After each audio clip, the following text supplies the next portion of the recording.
අයිබෝවන් ඔයාලා හැමදෙනෙක්ටම ඉතින් ගොඩ දවසකට පස්සේ ඔන්න මම මේ විදියට ඔයාලා හම්බෙන්න යනවා වීඩියෝ එකක් අරගෙන ඒකත් විශේෂ ආරංචියක් අරන් තමයි මම ඔයාලා හම්බෙන්න ආවේ. ගේ channel එකේ ඉන්න ගොඩ දෙනෙක් ගිය අවුරුද්දේ 2025 අවුරුද්දේ ග්‍රීන් කාඩ් ලොතරැයට අයදුම් කළා. ඉතින් ග්‍රීන් කාඩ් ලොතරැය ඔයාලට මතකයි.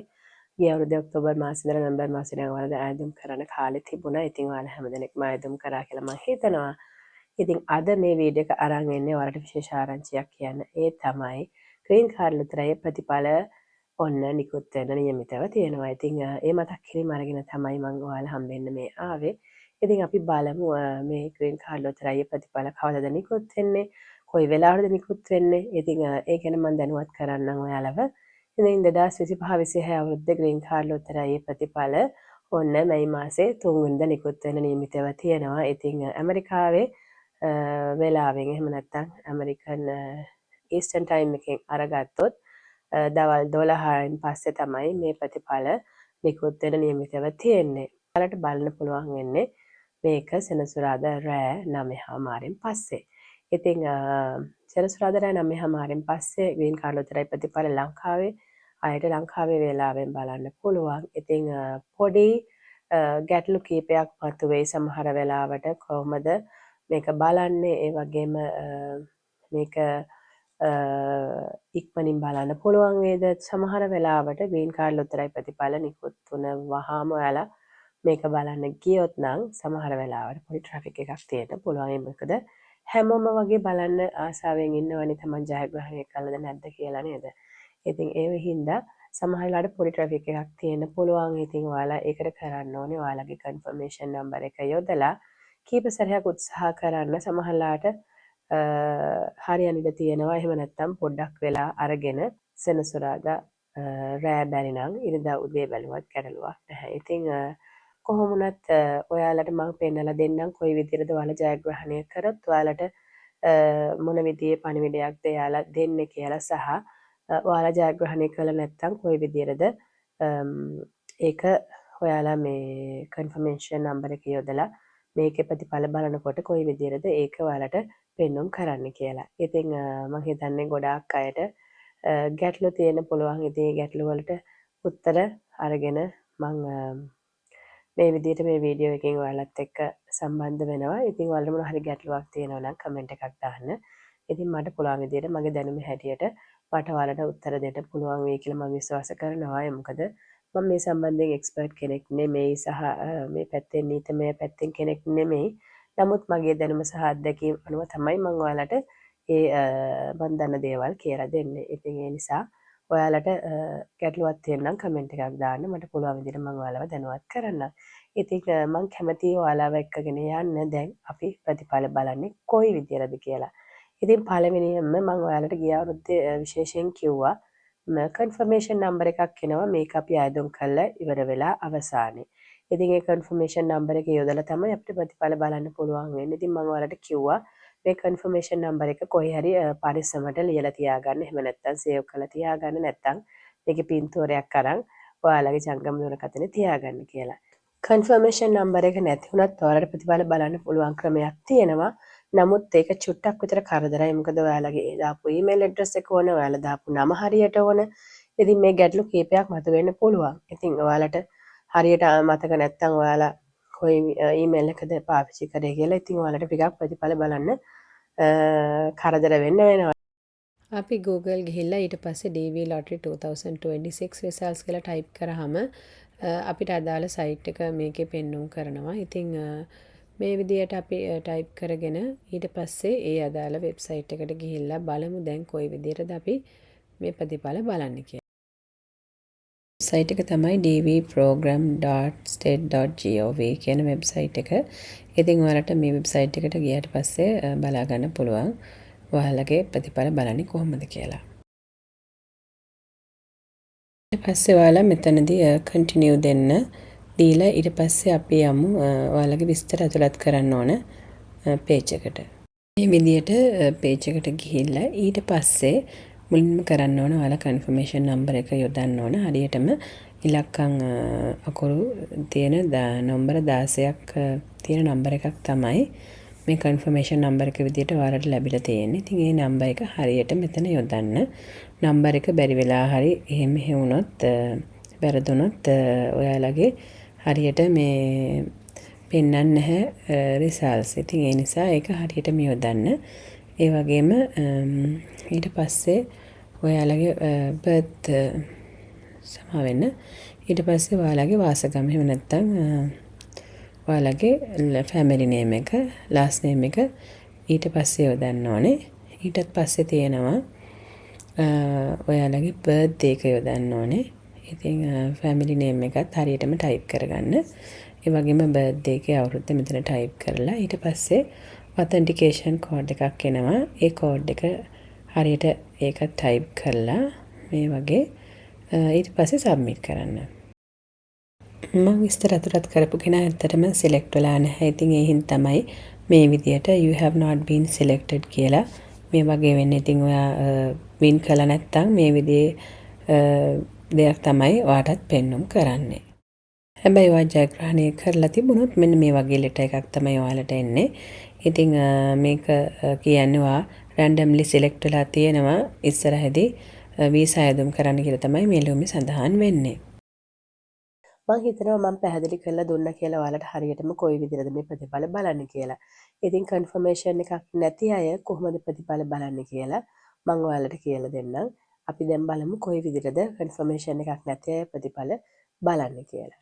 ඉතින් ඒ සඳහා ඔයාලගේ උපන්දිනය, ඒ වගේම ඔයාලගේ ඊමේල් ඇඩ්‍රස් එක, ඒ වගේම ඔයාලගේ නම, ආයුධම් පත්‍රය පුරවන වෙලාවේ පාවිච්චි කරපු හැම දෙයක්ම මේ සඳහා අවශ්‍ය වෙනවා. ඉතින් මම හිතනවා ඒව ඔයාලා නිවැරදිව යොදලා මේක ඔයාලා හරියටම බලයි කියලා. ඉතින් අපි මේක ක්ලික් කරලා යන්න ඕනේ. ඒ ක්ලික් කරලා ගියාම ඔන්න මෙතන විස්තර එනවා. ඉතින් ප්‍රයිමරි එන්ට්‍රන්ට්ගේ එහෙම නැත්නම් අපි උදාහරණයක් විදිහට පවුලේ තාත්තා තමයි මේ අයදුම් කරලා තියෙන්නේ. ඉතින් එයාගේ විස්තර තමයි මෙතනට ඇතුළත් කරන්න ඕනේ. එතකොට මෙතන ඔටෝමැටිකලි අපි අයදුම් කරපු අවුරුද්ද එනවා.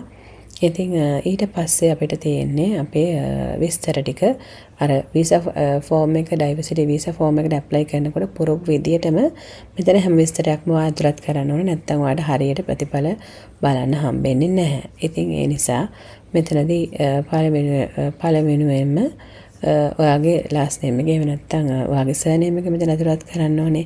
ඊට පස්සේ ඔයාගේ ෆස්ට් නේම් එක මෙතන ඇතුළත් කරන්න ඕනේ. එහෙම නැත්නම් පළවෙනියට ඔයාලා තියෙන නම. ඊට පස්සේ අහනවා මිඩල් නේම්, ඒ කියන්නේ මැද නම් මොන හරි තියෙනවා නම් ඒ නම් ටිකත් මෙතනට ඇතුළත් කරන්න ඕනේ. ඉතින් ඒ වගේම ඩයිවර්සිටි වීසා ලොටරි එකට ආයතම් කරනකොට ඔයා ඒ ෆෝම් එකේ පුරවපු විදියටම ඔයාගේ බර්ත්ඩේ එක, මාසේ, දවස, අවුරුද්ද මේ හැම දෙයක්ම හරියටම මේකට ඔයා පුරවන්න ඕනේ. ඉතින් ඒක දාලා ඊට පස්සේ ඔයාගේ ඊමේල් ඇඩ්‍රස් එක ඒ වෙලාවේදී පුරවපු ඊමේල් ඇඩ්‍රස් එක තමයි මෙතනදිත් අහන්නේ. ඊට පස්සේ ඊමේල් ඇඩ්‍රස් එක මෙතනට යොදා ගන්න. අවසානයේදී අර කලින් වගේම ඔතෙන්ටිකේෂන් කෝඩ් එකක් මෙතනට තියෙනවා. ඒ තියෙන කෝඩ් එක පුරවලා සබ්මිට් කරන්න.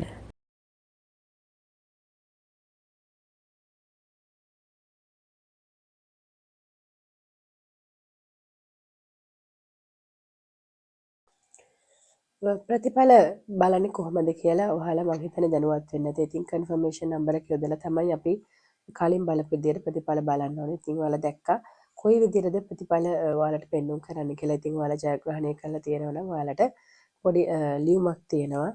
මම මේ ලියුමේ විස්තර ඔයාලට කියන්නේ නැහැ. ඉතින් මේ ලියුම ඔයාලට කියවලා බලන්න පුළුවන් වගේ ගැරන්ට් කරන්නේ නැහැ. ඔයා මේක ජයග්‍රහණය කරපමණින්ම ඔයාට මේ ලොතරැය කියන්නේ ඔයාට මේ රටට එන්න ලැබෙනවා කියලා. හැබැයි ඔයාට වීසා ඇදුම් කරන්න කියලා තමයි ඒ ලියුමෙන් එයාලා කියන්නේ. ඉතින් ඊළඟට ජයග්‍රහණය කරපු කෙනෙක් ඊළඟට කරන්න ඕන දේ තමයි වීසා සඳහා ඇදුම් කිරීම. ඉතින් අපි ඒ සම්බන්ධයෙන් වෙන වීඩියෝ එකකින් කතා කරමු.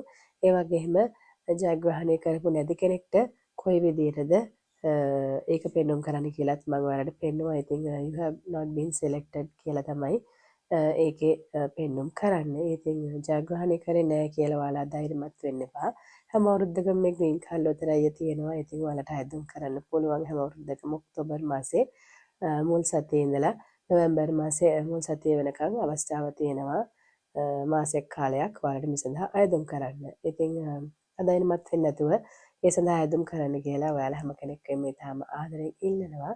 ඒ වගේම ජයග්‍රහණය කරපු අයට වීසා ප්‍රොසෙස් එක සඳහා ලෑස්ති වෙන්න අවශ්‍ය දේවල් කීපයක් තියෙනවා. ඒකේ මූලිකම දේ තමයි පාස්පෝර්ට්. ඉතින් ග්‍රීන් කාඩ් ලොතරැයියට අයදුම් කරනවාට පාස්පෝර්ට් ඕන උන්නේ නැහැනේ. හැබැයි ඔයාලා වීසා අයදුම් කරනකොට අනිවාර්යෙන්ම ඔයාලගේ පාස්පෝර්ට් ඕන. පවුලේ 4 දෙනෙක් ඉන්නවා නම් ඒ 4 දෙනාටම ඔයාලට පාස්පෝර්ට් අවශ්‍ය වෙනවා. ඉතින් ඒ නිසා ඔයාලා ජයග්‍රහණය කළා ඉක්මනින්ම කරන්න ඕන දේ තමයි ඔයාලා පාස්පෝර්ට් ටික හදාගන්න. හදාගෙන ඉවර වෙලා ඊට පස්සේ අපි බලමු කොයි විදිහටද මේ සඳහා අයදුම් කරන්න කියලා. ඉතින් වීඩියෝ එකක් අරන් එන්න පුළුවන් ඔයාලට සාම්පලයක් විදියට කොයි විදිහටද ඒකට අයදුම් කරන්න කියලා. ඉතින් මම ගිය අවුරුද්දෙත් කිව්වා මම මේ සම්බන්ධයෙන් වීඩියෝ එකක් ගහනවා කියලා. හැබැයි මට කරගන්න බැරි වුණා.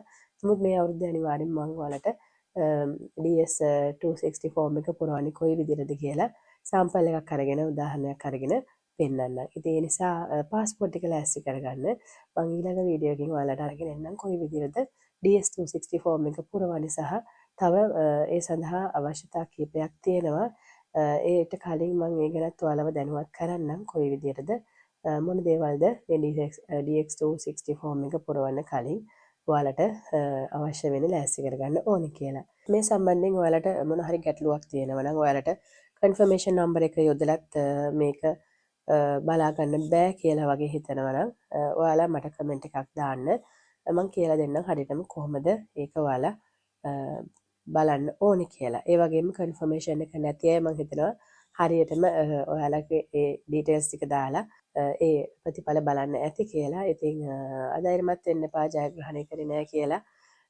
ජයග්‍රහණය කරපු අයට සතුටු වගේම ජයග්‍රහණය කරපු නැති අයට ටිකක් දුකක් තියෙනවා. ඒක එහෙම තමයි. ඉතින් මං කියවනේ මමත් අවුරුදු 10ක් ඇදුම් කළා තමයි ජයග්‍රහණය කළා අද මේ විදිහට ඇමරිකාවට ඇවිල්ලා ඉන්නේ. ඒ නිසා අධෛර්යමත් වෙන්න නැතුව ඔයාලා දිගටම ඇදුම් කරන්න. ඉතින් දැනට මේ ග්‍රීන් කාඩ් ලොතරැයිය ක්‍රියාත්මක වෙනවා. අපි දන්නා ඉස්සරහදී මේකට මොන හරි ගැටලු ඇති වේද කියලා. ඉතින් ඔයාලා දන්නවා දැන් තියෙන පරිපාලනයත් එක්ක ටිකක් නීතිමය වශයෙන් දේවල් ඇමරිකාව තුළ වෙනස් වෙමින් යනවා. ඉතින් ගොඩක් දේවල් දැන් වෙනස් වෙලා තියෙනවා.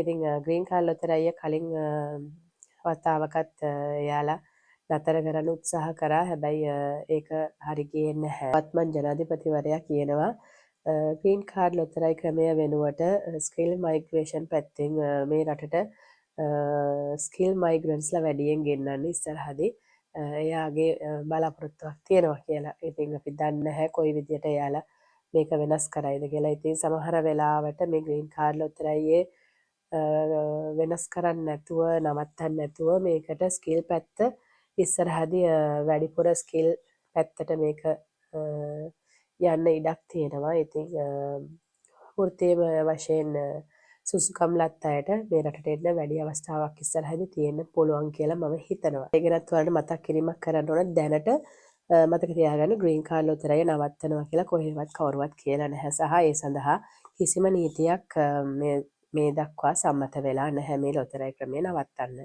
ඉතින් ඒ නිසා මම විශ්වාස කරනවා 2026-27 අවුරුද්දෙත් ඔයාලට මේ විදිහටම ග්‍රීන් කාඩ් ලොතරැයියට ඇප්ලයි කරන්න පුළුවන් වෙයි කියලා. ඉතින් අපි බලාපොරොත්තු වෙමු අපි විශ්වාසය තියාගමු බලාපොරොත්තු තියාගමු මේ ලොතරැයි ක්‍රමය අහෝසි වෙන්නේ නැතුව මේ විදිහටම ඉස්සරහට දිගටම කරගෙන යයි කියලා. ඉතින් කොහොමද මම හිතනවා අද මේ වීඩියෝ එක ඔයාලට වැදගත් වෙන්න ඇති, ඔයාලට පැහැදිලි වෙන්න ඇති කොයි විදිහටද ප්‍රතිඵල බලන්නේ කියලා. ඉතින් මොන හරි ගැටලුවක් තියෙනම් කමෙන්ට් එකක් දාන්න. මගේ channel එකට ඔයාලා අලුත් නම් තාම channel එක subscribe කරලා නැත්නම් channel එක subscribe කරන්න කියලා තාම ආදරෙන් ඉල්ලනවා Ruby's Journey. ඉතින් ගොඩක් වීඩියෝස් තියෙනවා ගිහිල්ලා ඒවත් බලන්න. ඉතින් මන්ට පේන දෙයක් තමයි මගේ වීඩියෝස් ගොඩක් අය බලනවා හැබැයි channel එක subscribe කරලා නැහැ. ඉතින් ඒ නිසා ආදරෙන් ඉල්ලනවා channel එක subscribe කරලා මම වීඩියෝස් බලන්න. මටත් පොඩක් channel එක develop කරගන්න ඔයාලගේ පැත්තෙන් පොඩි උදව්වක් දෙන්න කියලා. ඒ වගේම මගේ Instagram page එකක් තියෙනවා. ඔයාලට මගේ YouTube එකට ගිහින් බැලුවොත් Instagram page එකේ link එකත් බලන්න පුළුවන්. ඉතින් මගේ Instagram එකත් follow කරන්න කියලා ඔයාලගේ ඉතාම ආදරෙන් ඉල්ලනවා. ඉතින් ගැටලු තියෙනවා නම් ඉස්සරහදී අපි කතා කරමු. මට ඔයාලට පුළුවන් වීඩියෝස් වලින් ඒවා මට උත්තර අරගෙන එන්න. ඉතින් යමු ඔක්තෝබර් මාසේ ආයි වතාවක් ජයග්‍රහණය කරපු නැති අය අලුත් අවුරුද්දට ග්‍රීන් කාඩ් ලොතරැයි සඳහා අයදුම් කරන්න. එහෙනම් මම අදට මේ වීඩියෝ එකෙන් මේ විදියට ගිහින් එන්නම්. ඔයාලා හැමෝම පරිස්සමෙන් ඉන්න. මේ රුයිස් ජර්නි.